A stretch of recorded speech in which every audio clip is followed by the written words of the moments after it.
Hey, my name's Andy Reid, and this is the Alchemicast right here on Alchemical Records, where we give musicians from around the world a chance to talk about what they've been working on, what they got going on in their lives, and anything else they'd like to share here on the show. My name's Andy Reid, and I've been playing music for the last decade or so, with a variety of instruments ranging from drums to guitar to keys.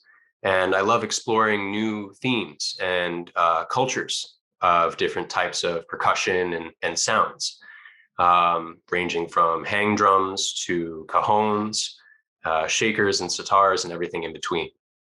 With me on today's show, I have Arvind Venugopal, talking about his band TVAMEVA, and what type of fusion the South Indian classical, electronic, Carnatic world music band brings to the table. We're going to talk about his last album, Gajanam, which was released in April, and a little bit about his songwriting process, and how, when he moved from India to DC, what that experience was like for him and how he was able to start new and find his sound. So without further ado, please welcome Arvind to the show. Hey, Arvind, thanks for doing this. Sure, thank you for having me. It's great to talk to you here. Yeah. So how's it going? What have you been doing? Uh, it's been interesting times since ever since we got into the lockdown and pandemic mode, and now that we are emerging on the other side, it's interesting times because I want to do so many things, and I'm trying to line them up one at a time. Going good. The summer is here too, so looking forward to the possibilities. Yeah. And the future looks bright. After experiencing something like a pandemic, we were all looking forward to getting out and experiencing live music again. With that on the horizon, most musicians have been coming out of their caves and releasing new music. I saw that you released an album in April. Maybe you can tell us a little bit about Gajananam? Sure. Gajananam, it's basically a collection of prayers. Since we got into the pandemic mode, I haven't really connected much with my bandmates or with any of the people who usually show up for the shows that I put on. So I've tried to work on some of the things that were in the backlog in my own personal development goals per se, but also some prayers for the times that we are in. So I think these are all traditional prayers from Indian classical music, and I produced some electronic music to go with it. And the advantage of being at home is you can create your own home studio and record, produce, mix, master, publish, Yeah. distribute, do everything from home nowadays. Yep. So that was a project that was completely done during the pandemic time, and also it's a great way to keep the engagement going with people who are looking to get music from the band as well. And my bandmates have been quite supportive of all of this. They've been working on their own craft in their own homes, and hopefully, when we get back together, we can create things together again. It was so interesting to see how musicians were using this time in their homes to send files back and forth, to really work as a remote musician and put an album together from different houses, from different places around the world. And when you bring that together, it can bring different colors or cultures together and create this new sound of fusion. Maybe we can talk a little bit about your fusion of South Indian classical music and electronic, and how that comes together to create your sound. Sure. I grew up, I was born in India and I grew up in India, and I moved here a couple of decades ago. And growing up in India, I've had some opportunities to get educated in classical music. I grew up in South India, so I learned South Indian classical music, which is Carnatic music.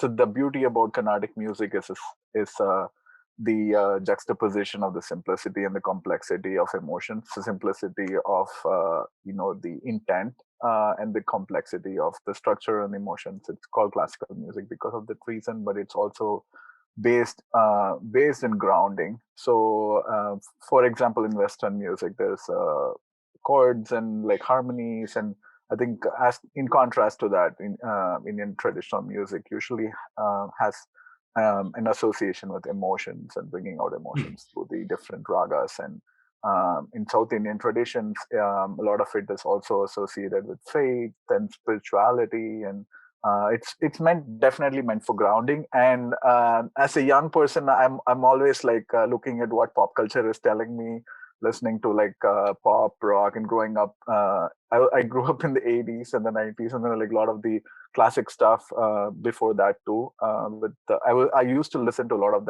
those things, and then everything started changing more towards the electronic spectrum of things in 2000s and later, and I started getting more interested in that.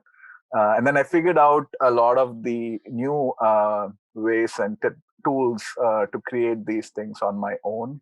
So I'm a self-taught producer. I use Logic to produce my own things Nice. in simple ways, but I try to supplement to some of the music that I do, so that if I have to go somewhere and do a gig by myself, I can be playing all the instruments. So I bring some of these instruments through these electronic pre-produced tracks, and that's where my interest kind of grew. And also because my background was in classical music, wanted to bring these together.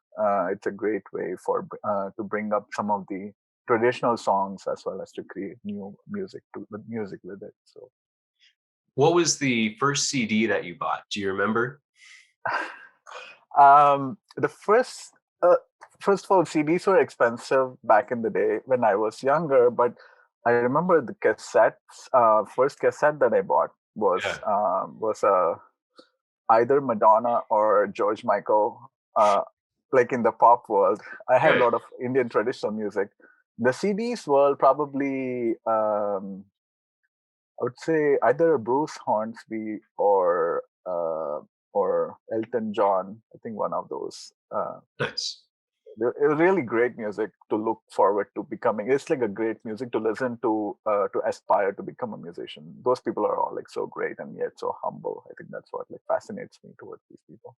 I didn't live in the 80s. I didn't experience that. But I did have cassettes. The last car I drove had a tape player, and I've Oh been yeah, pursuing my own tapes and understanding how to run analog, which is how I view it.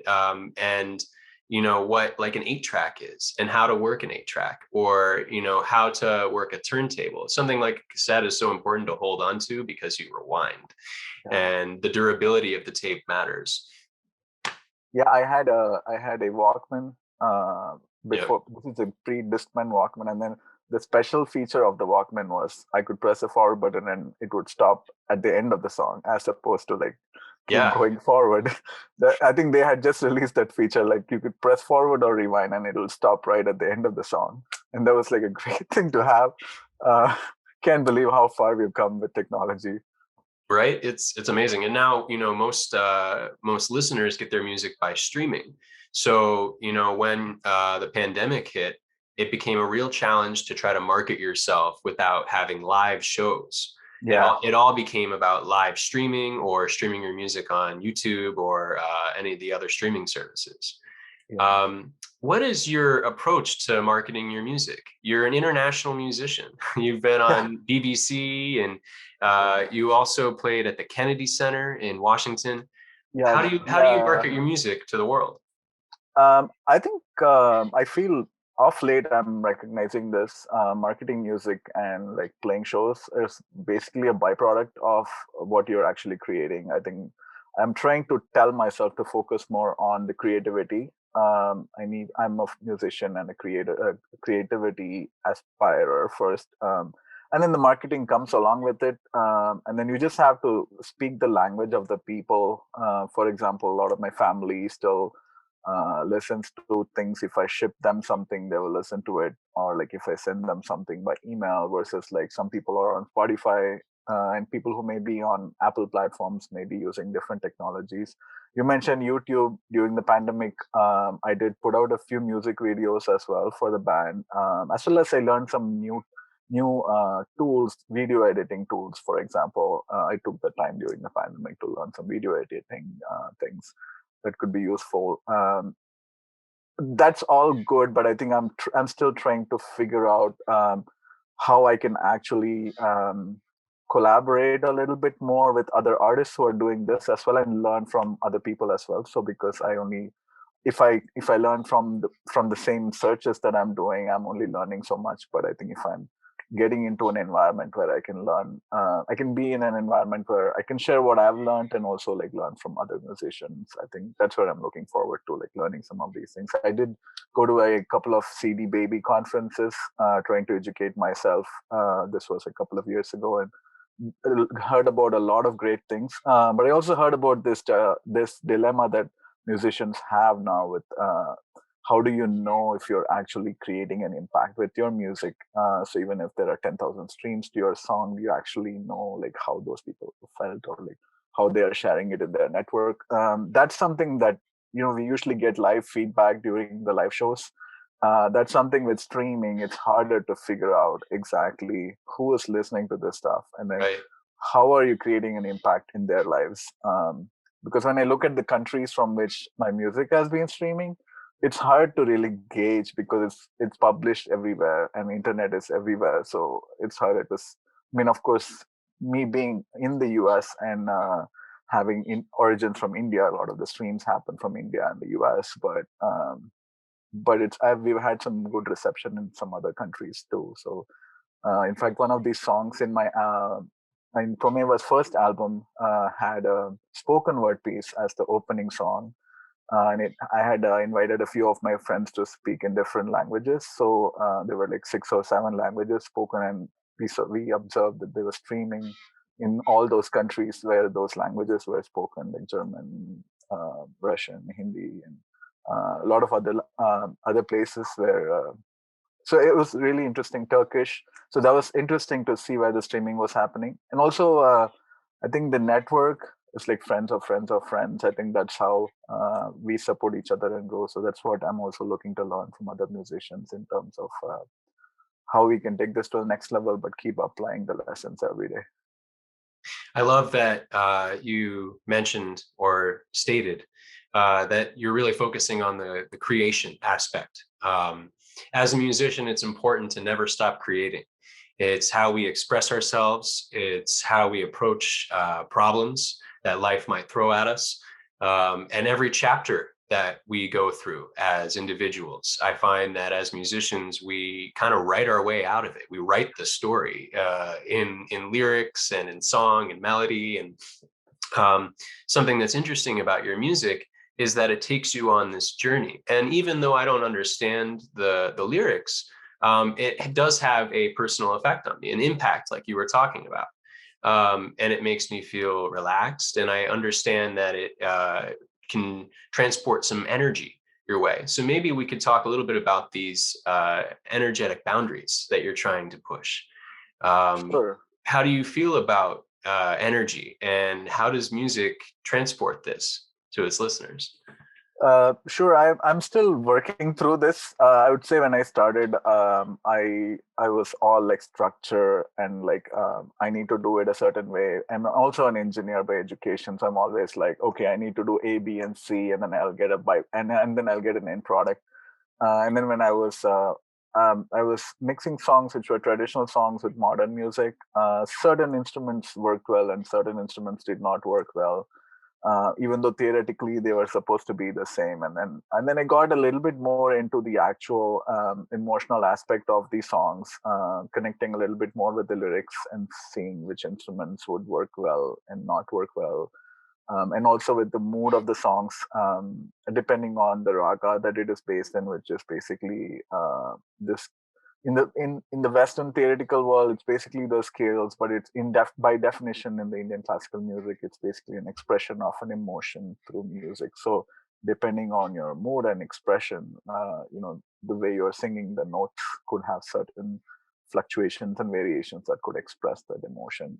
So I've been working on that a little bit more. And with respect to the songs that I have written, I've tried both starting with melodies and starting with lyrics. And like for me, what has connected me more with the process is starting with an emotion and a mood, and then creating the melody first, and then writing the words. I feel like I can go to a dictionary or a glossary and find alternative words, but I think I need to fit the right emotions.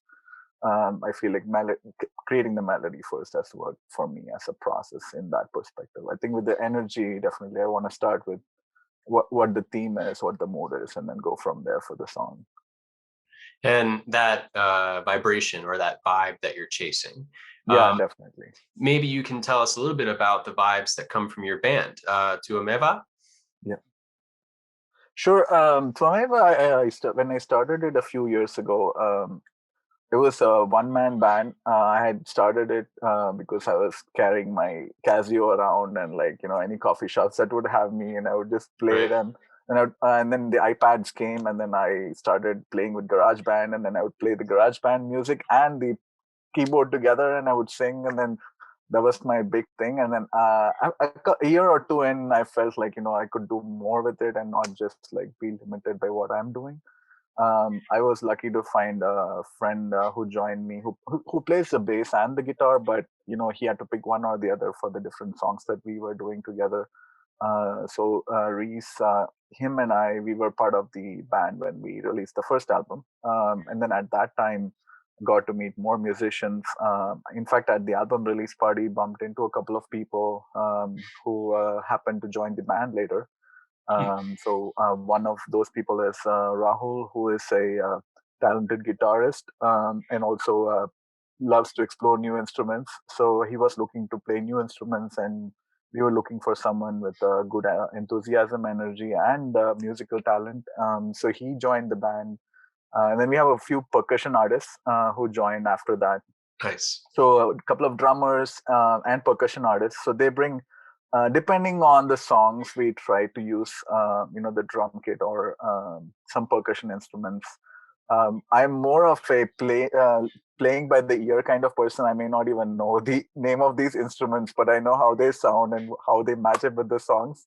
And I'm usually like, "Can you bring that thing?" And then they know exactly what I'm talking about. Yeah, as a drummer, I love experimenting with different sounds.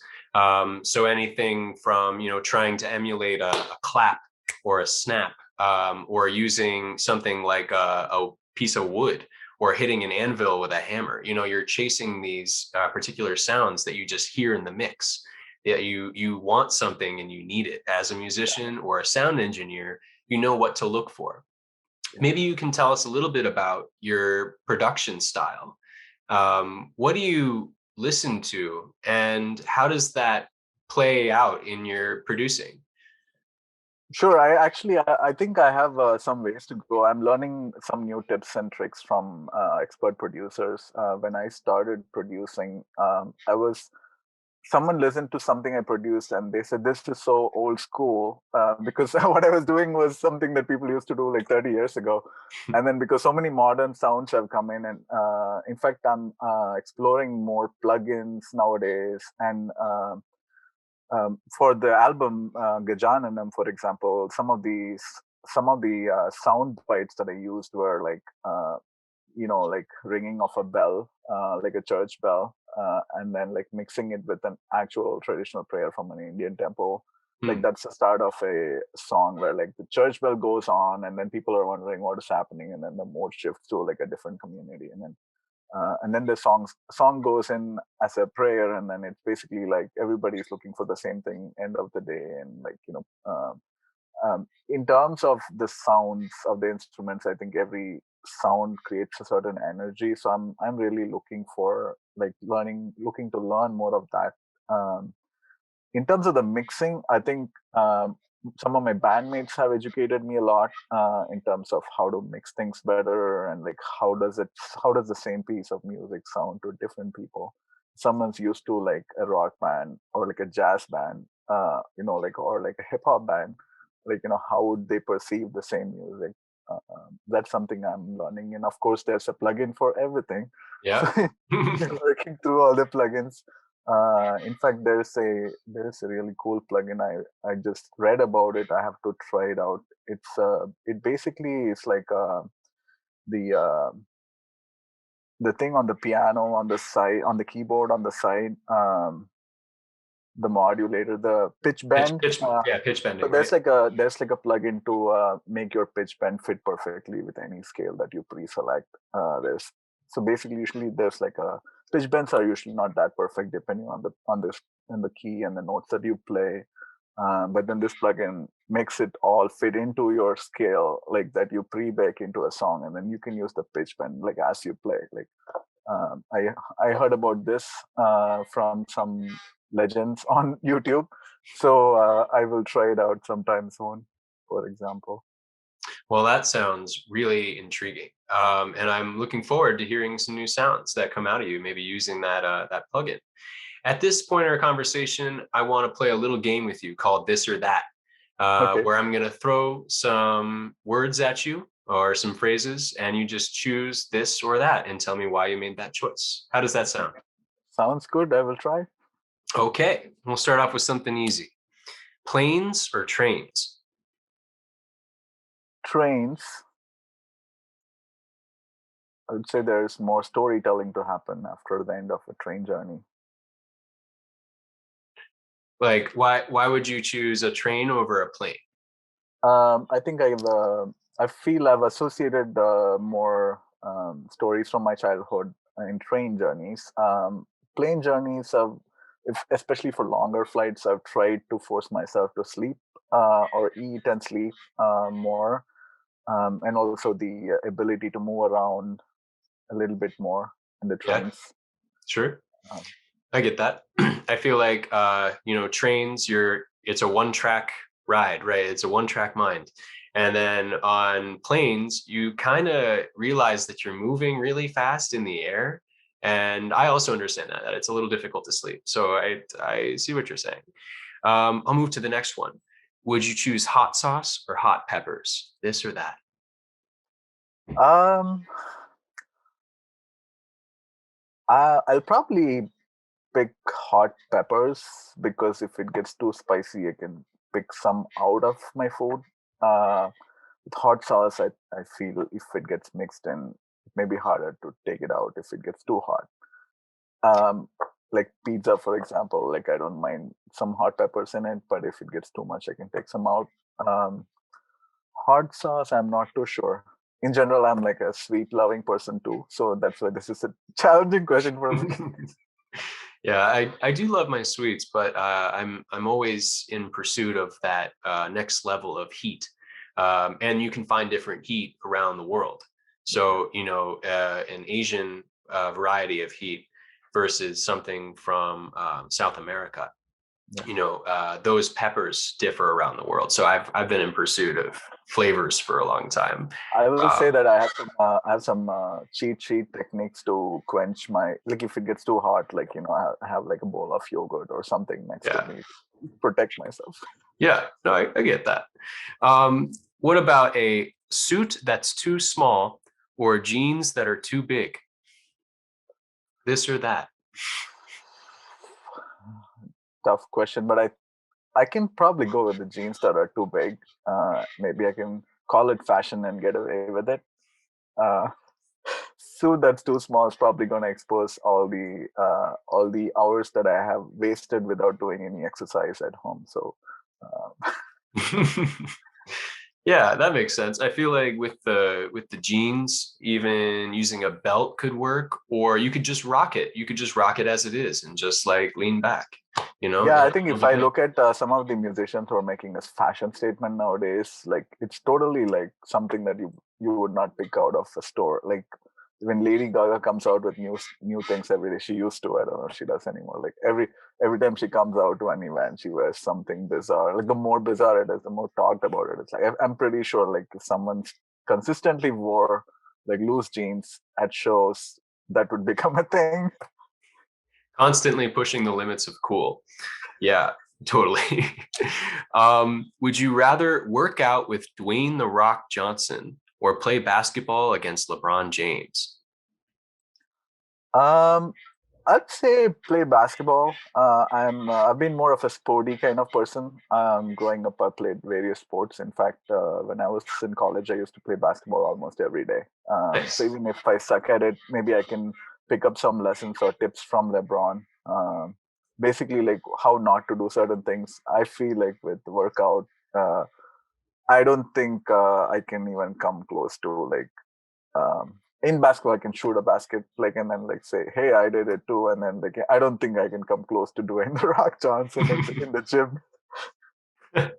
Yeah, neither could I. I feel like I would shoot and miss with LeBron, and he would tell me to sit down. And then working with Dwayne, I feel like he would probably tell me how to lift better and maybe be really educational, but also tell me to sit down. So both of those, I don't know. We'll see. We'll see how that goes. I'll throw you one more. Would you rather party all night or party all day? That's a tough one. Probably say party all night. Um, I was born around noon when I was born, so I say my sleep cycle has been messed up ever since. So when I woke up, I thought that was early morning. That's my joke. So when I woke up in this world, I felt that was the early morning for me. So I would consider like the afternoon to be early morning. So when I was younger, I always had a tough time like uh, being up in the morning, the first thing, and get ready and go to school. But that like everyone had to do it and around me, and like I also ended up doing it. But given a choice, I do enjoy the mornings, but I think partying during the day sounds a lot more challenging. And also finding other people who are willing to party with you during the daytime is more challenging. Yeah. uh, at night you can find more people, especially a lot of musicians love to work at night. So I love how you said, yeah, work. I mean, yeah, that's what it is. If we're partying all night long, like we're providing the music for other people to experience some total joy. So that in itself is a party for sure. yeah, yeah, All right. Well, thank you for playing this or that. I hope you enjoyed that little game that we like to throw totally. in. It's Um, totally awesome. and now we're reaching a point in our conversation where I'd like to ask you a very important question. For you, what does it mean to be a musician from the DMV? Now, I know you moved from India, but you have lived in Washington, D.C. for a good chunk of your life. So what does it mean to be a musician from the DMV area? It feels like an honor, I would say. The DMV area has a rich history of music. Where I grew up in South India, there's a rich tradition and history of music. I feel like being in the DMV area, part of what I'm learning to do is also educate myself about the history of music in the area, and also try to see how I can integrate my style of music and my music with other musicians in the area, and then possibly expand above and beyond the DMV area with the collaborations with other artists. Um, Especially with the DMV area, I feel it's kind of like under promise, over deliver type of scenario. Yeah. Anytime somebody talks about New York or like Paris or LA or like all of these places, people are like Nashville, like people move there to make a music career. I feel like DMV is like a hidden gem where like Yeah. it's always under promising, but then if you actually listen to the musicians from the DMV area, they're like amazing. I think they're like on par, if not better, like like with respect to the drive and the passion, and also the honoring the heritage and the tradition of the music of the place. I feel like I am definitely looking forward to like more collaborations. I have a few friends who are born and who are local to the area ever since their childhood. So I'm continuing to learn from them. But recently I attended the DC Music Summit, for example. Um, TVAMEVA performed there last year when it was in person right before the pandemic. So hopefully we can get back there and perform. But some of the local musicians definitely looking to collaborate more and make an international statement. We have like amazing platforms in the local area, like the Kennedy Center, Smithsonian. Make an international statement with some of the shows and performances too. That would be something I'm looking forward to as well. Sure. Yeah. And we're looking forward to hearing more from you. Arvind, thank you so much for coming on the show today. Really appreciate you taking the time to talk with us. Thank you so much. It's been a pleasure, and thanks for letting me know about your hot pepper hot sauce preferences. Of course. Yeah, totally. Is there anything else you'd like to add? Is there anything else you'd like our listeners and viewers at home to know? Sure. Like I mentioned, my band TVAMEVA is a fusion band. Essentially, grounded in Indian classical music, but like layers and layers upon fusion music built on it. So we are all constantly looking for other enthusiastic musicians to come jam with us and find potential synergies to play with the band in the future. So if you're in the DMV area, especially I live in the border of DC and Maryland. So if you are closer to either DC or Maryland, definitely do hit me up on Instagram and we can connect more. You can either contact the band handle at TVAMEVA Music or my personal band handle at Arvind Madabushi Music. And then we can find some synergy and jam sessions together. All right. Well, you guys heard it here. My name is Andy Reid, and this has been the Alchemicast right here on Alchemical Records. Arvind, thank you so much for your time. I'll see you again.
Tyagara